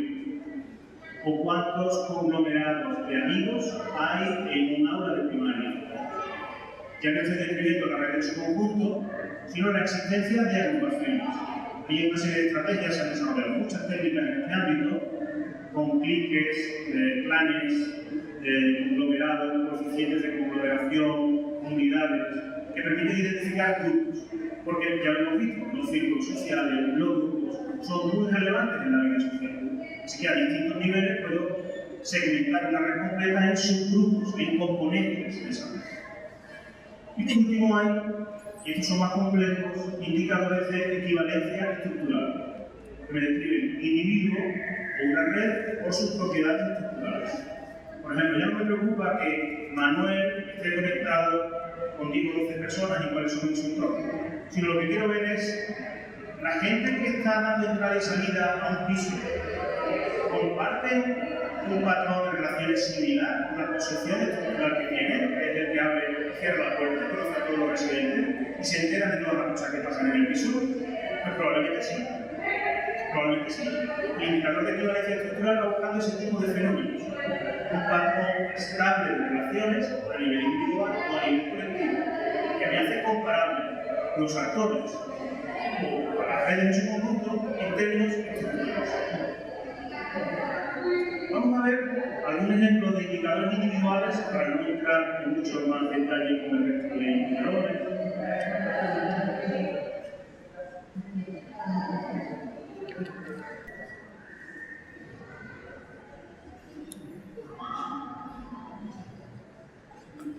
Esto es un ejemplo de Balance Steps sobre los routers en Internet que están disponibles en la revista Red, que podéis descargar si estáis interesados, que es una buena introducción a los indicadores de centralidad. Me voy a conformar en esta ocasión con una diferenciación sencilla para ilustrar cómo se puede ser central de diferentes maneras en una red. Estamos hablando en este caso de indicadores de centralidad a nivel individual. Si yo pregunto, ¿qué persona es más importante en esta red de relaciones? Posiblemente me diríais, pues depende de para qué. Pero muchos de nosotros acabaríamos diciendo, pues Diana que está en el centro. Estar en el centro, si objetivamente dicho de una manera genérica, es la primera ocurrencia que tenemos cuando intentamos hablar de la importancia en términos de centralidad de una persona en un conjunto de relaciones. Es importante quien esté conectado con una persona, quien tenga más actividad, quien tenga más sociabilidad, quien conozca a más individuos, quien sea conocido por más individuos. De hecho, el indicador de popularidad que establece originalmente Moreno va en este sentido. Importancia o centralidad como actividad, conectividad, relaciones. Diana está conectada con más personas que todos los demás, luego ella es importante. Pero se puede ser importante con un sentido. Por ejemplo, si quitamos de la relación a Heber, si os fijáis en la persona que está entre el conglomerado de relaciones de la izquierda y las dos personas de la derecha, la red se interrumpe. Es un punto de corte. Se dice en este caso que es una persona con una gran capacidad de intermediación. La intermediación tiene que ver con los caminos más cortos entre cualquiera de los actores de la red que pasan a través de ese actor o de ese individuo concreto. Si muchos caminos cortos, si muchos atajos pasan por mí, eso es importante en términos de intermediación, porque pongo en contacto a actores separados. Por ejemplo, el señor vendedor de ropa que conectó a la bolsa de Boston era un intermediario, tenía una alta betweenness, una alta intermediación. Se puede ser importante por la mediación, por la intermediación, más allá de la centralidad de grado, simplemente en términos de actividad o de pluralidad. Y podríamos seguir, por ejemplo, Fernando o Garth tienen equivalencia estructural, en este ejemplo, tienen la misma posición exactamente estructuralmente, aunque estén en lugares distintos aquí representados, pero tienen la misma posición en términos de intermediación, de contacto con otros, etc. Son importantes en términos de cercanía. Están muy cerca de Diana y de Heber. Son relevantes en términos de centralidad o de intermediación. La cercanía es otra manera de ser importante. No es tanto por tus relaciones, sino porque estás cerca de otros actores que son relevantes socialmente. Por ejemplo, la secretaria del jefe suele tener un alto indicador de cercanía, porque todo el mundo antes de hablar con el jefe habla con ella. Y muchas de las cosas que le van a decir al jefe, en parte ella se entera. Y como el jefe está con ella continuamente, sabe las cosas que se cuecen en la empresa. Y hay muchos vendedores que saben que si te conquistas a la secretaria, tienes mucho ganado, a efectos de una relación comercial con la empresa. Con lo cual, la cercanía introduce otra dimensión en términos de centralidad. Y podríamos seguir avanzando. Lo que esto nos empieza a ilustrar es esto de ser relevante socialmente es más complejo de lo que inicialmente nos pueda parecer. Puede ser relevante la actividad, la conectividad, la posición que ocupa, los caminos que pasan a través tuya, o quiénes son esos otros con los que están relacionados y su grado de poder. Es un ámbito de complejidad en el que nos tenemos que involucrar. Recapitulando entonces, el análisis de redes sociales es un enfoque centrado en la observación sistemática de las relaciones. Su característica esencial es la identificación de patrones sociales. Y su gran aportación es sistematizar eso desde el punto de vista teórico, atendiendo a procesos como la reciprocidad, la transitividad, las estructuras de mundo pequeño o la fuerza de los lazos. Hablar de la importancia de las relaciones significa tener una visión estructural sobre los patrones de interacción. Sobre ese entendimiento, hay que desarrollar técnicas, hay que desarrollar un software específico para aplicarlo en casos concretos y en cada problema de investigación o en cada problema de intervención para que hacer adaptaciones particulares. pero el elemento central lo hemos descrito en términos de observación de datos. Así que en este momento yo os doy las gracias por atender a esta primera parte de la sesión. Muchas gracias.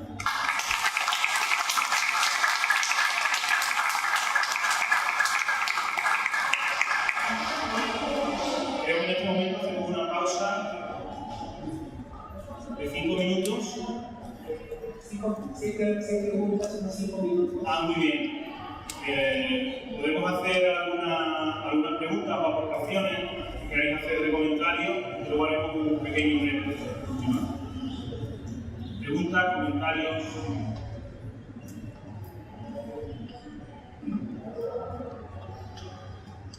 ¿Cuáles son las técnicas para construir redes? Básicamente, habla de entrevistas, ¿hay otras más? Sí, la pregunta, si no se ha oído, era cuáles son las técnicas para construir redes. He mencionado entrevistas si hay otras más. Sí, hay muchas maneras de construir redes. Con las redes lo que necesitamos, voy a usar una imagen.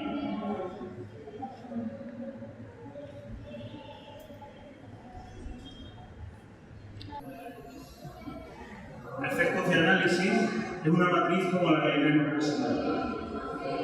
Tenemos, creo que se ve bien, ¿no?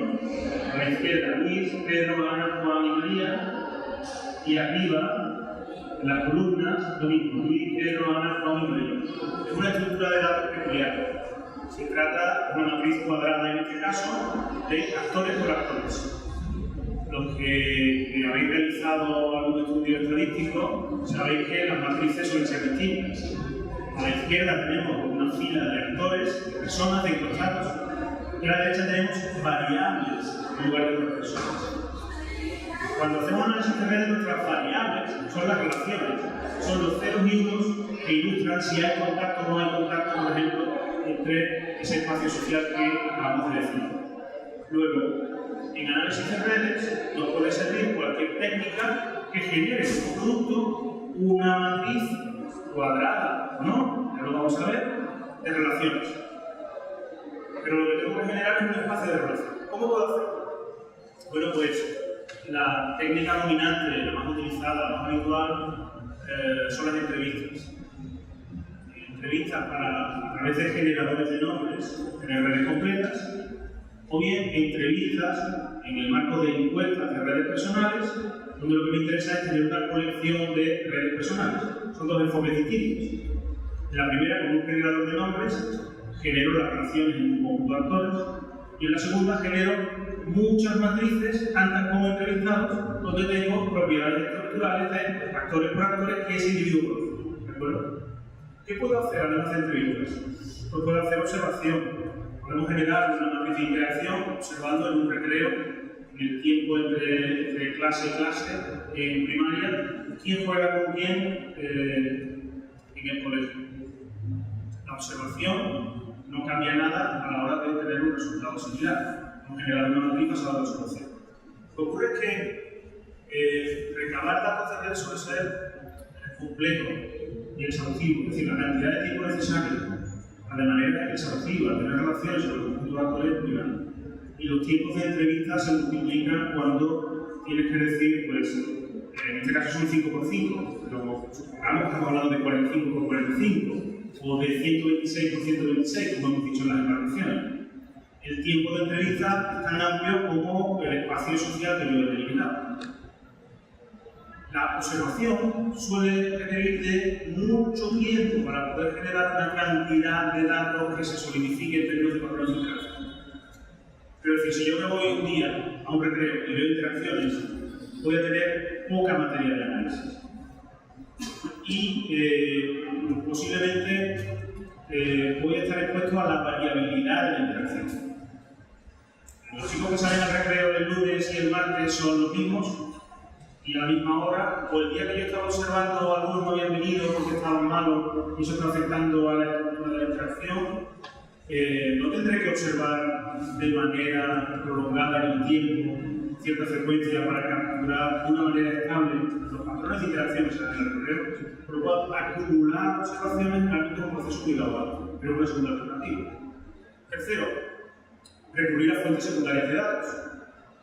Si hay una publicación de importaciones y exportaciones de pescado en Latinoamérica, pues yo tomo ese dato y para mí es una matriz de relaciones.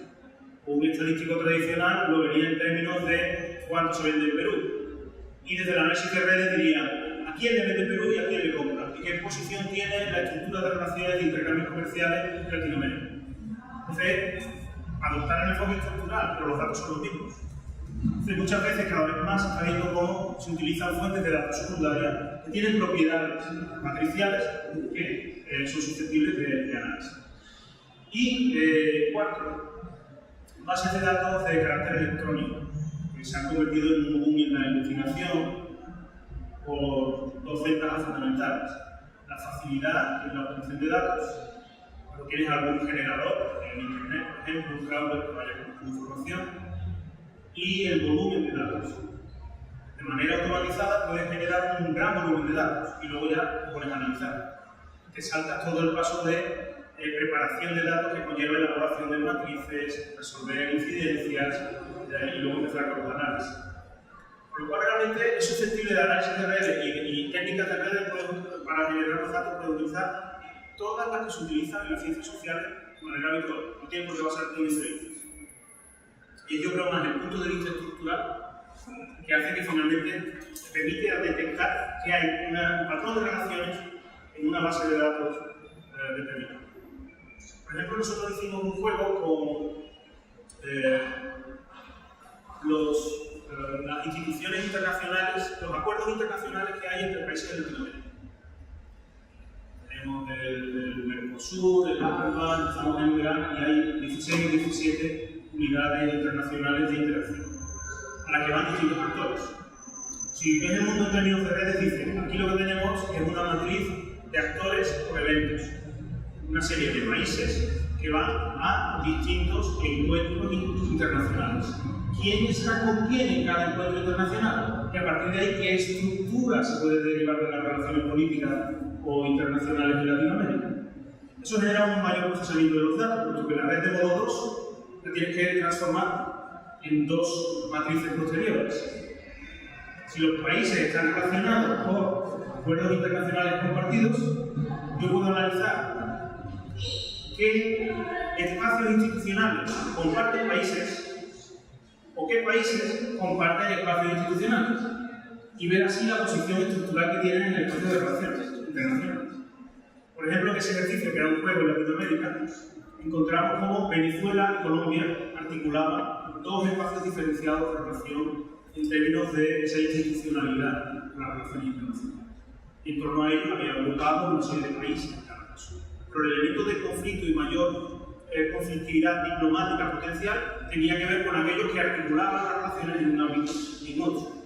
El interés del análisis de redes entonces es que te permite ver, a través de información analítica recogida exhaustivamente, patrones que no son obvios intuitivamente ni a primera vez. Esto, por ejemplo, se observa con mucha claridad en las entrevistas de redes personales en las que luego se devuelve la información al entrevistador. Imagínate, te pregunto tus relaciones personales, capturamos cuáles son los 45 contactos más habituales en tu vida y cómo se relacionan entre sí. Luego devolvemos esa información por la visualización, por el software. Es muy frecuente que cuando eso se hace, el entrevistado se sorprende, porque no le va a sorprender que su amigo íntimo tenga una posición frontal, pero sí que haya alguien que él no sabía, que conoce a sus amigos de la infancia y a sus amigos de la enseñanza secundaria y también a alguien del trabajo, que tiene un papel de intermediación muy importante. ¿Por qué no lo saben? Porque es una información que solo la veo cuando la pongo junta analíticamente. Y las personas percibimos el medio de una manera global, completa, centrándonos en lo fundamental. ¿Qué me da apoyo? ¿Qué es relevante para mí en términos de la atención? Los procesos estructurales son indirectos, inconscientes, y no tenemos una intuición sobre ellos. Cuando los vemos sobre el papel, aunque son nuestros datos, pueden llegar a sorprender. Eso pasa con cualquier tipo de proceso estructural. Nos permite ver patrones de relación emergentes que no son observables a primera vista. Eso es lo interesante. Y ahí es donde la antropología social empezó en África en su momento a detectar cómo podían decir cosas al respecto de la comunidad muy relevantes simplemente viendo quién se relacionaba con quién, para llegar a observar, detectar patrones de interacción consolidados de la comunidad. Esa es la escuela de Manchester. No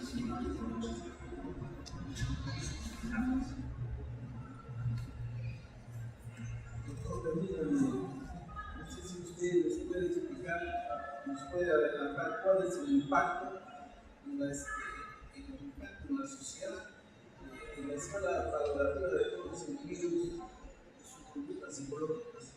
Porque, como usted muy bien nos explicaba, que en las redes y en Internet, de Facebook, bueno, pues se desarrollan a través de redes individuales, de subgrupos, de país a país, de sociedad a sociedad.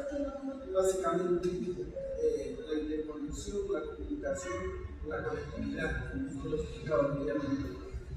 Sin embargo, haciendo un modesto análisis etnográfico, las personas que estamos inclusos en esta red, vemos, por ejemplo, que un niño o una persona que no está muy bien preparada puede acceder o está informado de elementos, vamos a decir, elementos nocivos dentro del campo de la moral, así como de elementos científicos, como descubrimientos, políticas y actitudes, conceptos e ideas que se transmiten ya sea a nivel, básicamente a nivel familiar y a nivel de las amistades, de acuerdo a los grupos que entra el individuo o la persona dentro de la red.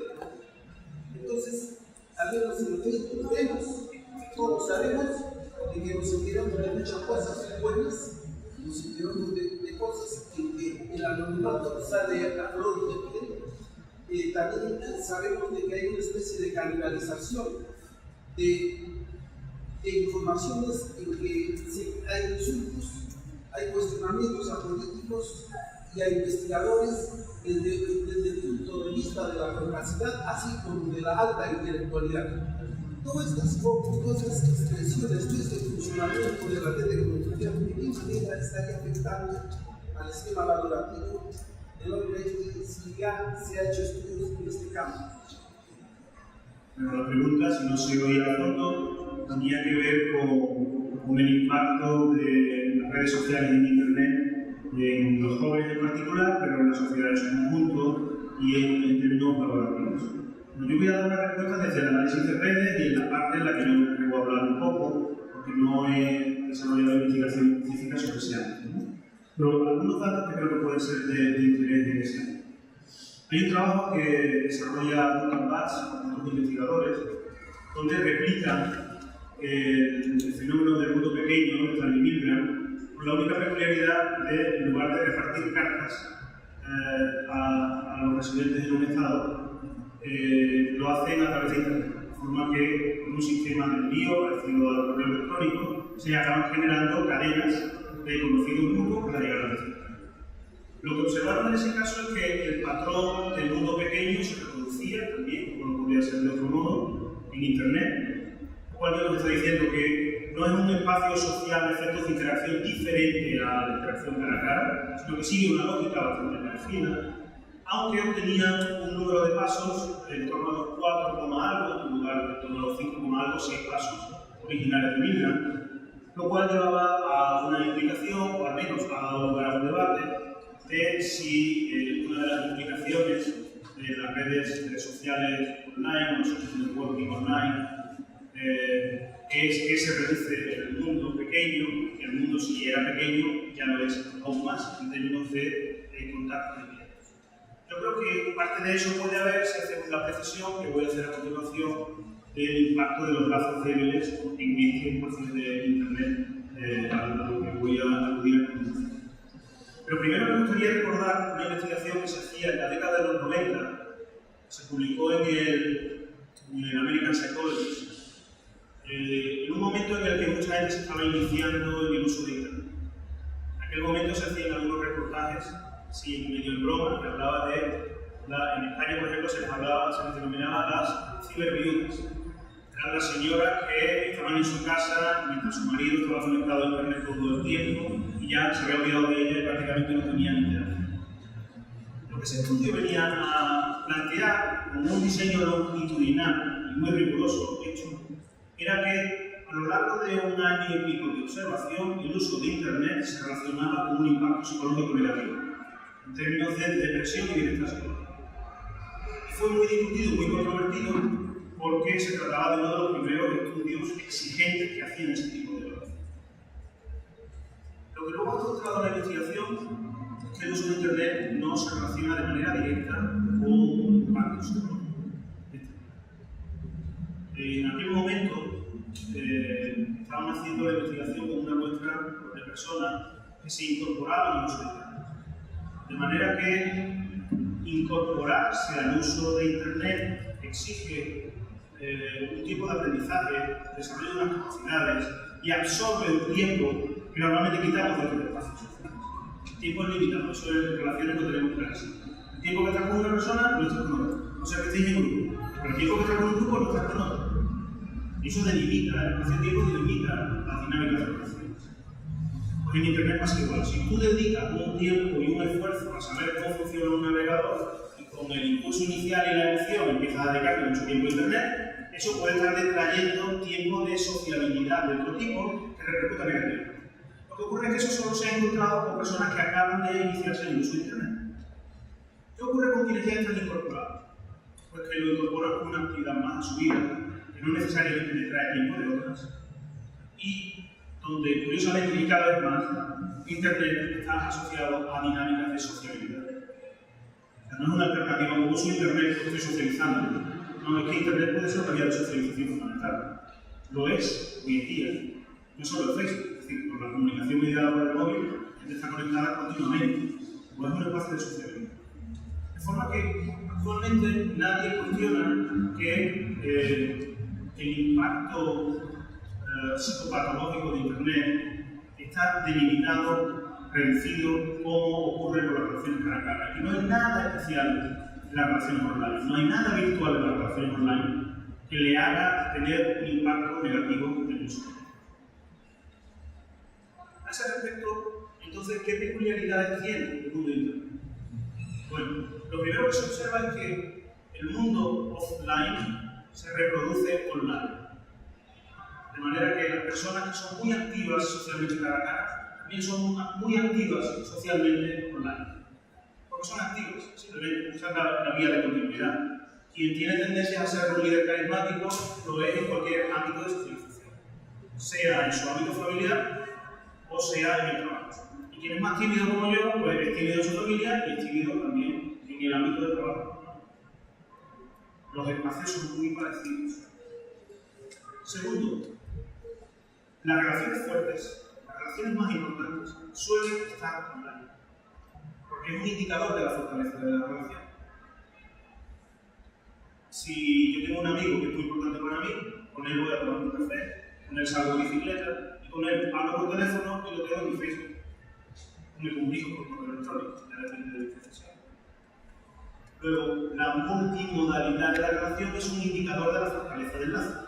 La gente que está en tu Facebook con los que más te comunicas online son aquellos con los que más te comunicas cara a cara. Es un dato consistente en todas las investigaciones. A los que más tiempo dedicas online es a aquellas personas con las que más tiempo dedicas cara a cara. Por ejemplo, los adolescentes. Pues los adolescentes, a lo mejor la peculiaridad no está en Internet, sino que está fuera. Como ya no están en la calle, como estaban hace unas generaciones, están online o están por teléfono. Mi hijo se comunica con sus amigos a través de la PlayStation porque no van a un lugar en el barrio donde yo, por ejemplo, iba a comer. Pero con el que él se comunica más habitualmente en la PlayStation es con sus amigos del colegio y con sus relaciones más fuertes. Lo cual nos está otra vez quitando la excepcionalidad online. La gente activa fuera es activa online. La gente más importante para mí en la relación cara a cara también suele ser gente importante en la relación online. ¿Qué peculiaridad tiene la relación online? Es un espacio muy dado al mantenimiento de relaciones débiles. Lazos débiles. Lazos débiles son personas con las que tienen un contacto puntual y una interacción de alta intensidad emocional o de alta frecuencia de relación. La persona que justamente conoce. contacto, mi hijo puede jugar con la PlayStation con un mexicano. Eso a mí no me pasaba. Eso es una novedad. Pero ese mexicano es un lazo débil. Puede convertirse en un lazo fuerte a partir de la interacción online. Muchas veces ocurre. Y puede que relaciones que surgen online acaben yendo a la relación cara a cara. Pero lo interesante de las agendas electrónicas es que nos permiten registrar los contactos con una versatilidad mayor que la propia tecnología. Y de esa manera nos permiten hacer una gestión más eficiente de los plazos libres. Por la novedad del espacio online no está tanto en los lazos fuertes, que es donde hemos puesto la atención, qué pasa en términos de apoyo, qué pasa en términos de incidentes, donde ahí el mundo es el que era, sino que está en la gestión de lazos débiles y por tanto en nuestra capacidad para la innovación. Todos estos cambios sociales yo creo que son más de largo alcance, que no dependen tanto de que la interacción sea online. Tiene que ver con qué nos comunicamos cuando todo el mundo está en Twitter. Tiene que ver más con el proceso de masificación del proceso de comunicación, con que todo el mundo es emisor y igualmente receptor. Se transforma lo que se emite. Pero en términos relacionales, yo creo que la dinámica más característica es la de los lazos sociales. Si tuviese que añadir otra característica, pues lo más habitual son los comportamientos de observación pasiva online. Lo que la mayor parte de la gente hace en Facebook es ver lo que comparten. Lo que la mayor parte de la gente hace en una lista de correo es leer correos de otros amigos. Suele reproducir una dinámica en todos estos espacios con una estructura centro-periferia. Un pequeño número de actores, individuos muy activos, son responsables de un gran volumen de los contenidos del foro, de la lista de correo, del espacio de Facebook. Ese pequeño núcleo está muy conectado entre sí normalmente, porque son la gente más activa, por lo que finalmente acaba interactuando. ¿Y qué hace todo el mundo? Mirar, observar esa interacción. Por lo cual es una ecuación que genera audiencias amplias, con oportunidades para interacciones, pero donde es muy habitual que se observen estructuras centro-periféricas, que a veces va en contra de la expectativa que tenemos sobre esa realidad. Que decimos, en Wikipedia todos podemos contribuir, todos somos iguales. Pero en la práctica no todos somos iguales. Si vamos a una entrada de Wikipedia, hay dos personas que son responsables del 90% de los contenidos. Y luego puede ver que han hecho pequeñas modificaciones mínimas a la entrada que se ha hecho en Wikipedia. Wikipedia es una estructura centro-periferia. Un pequeño número de personas son responsables de una gran cantidad de contenidos, de la dinámica que ocurre en una fase de interacción de los puntos. Por lo cual, mi comentario sería, creo que los espacios de sociabilidad online pueden reducir ligeramente las cadenas de intermediarios, aumentando la densidad, reduciendo la distancia promedio para conectar los puntos. Creo que hay que verlo en términos de normalización. El espacio online es un reflejo de la realidad cara a cara. Y normalizar en el sentido de las relaciones fuertes cara a cara se dan online y online se reproduce el mismo tipo de dinámica que se da en la relación cara a cara. Por lo cual yo creo que estamos dando, posiblemente se está relacionando con cambios de banda de alcance que no tienen que ver directamente con las propiedades del medio. De los lazos de la observación pasiva es posiblemente lo más característico en términos de relación que se puede decir al respecto de estos procesos. Bueno, vamos a tener ocasión luego de más preguntas al final de la sesión. Me avísate que ahora tenemos tiempo para la pausa, con lo cual tenemos 10 minutos para un coffee break al final de la derecha y tomar.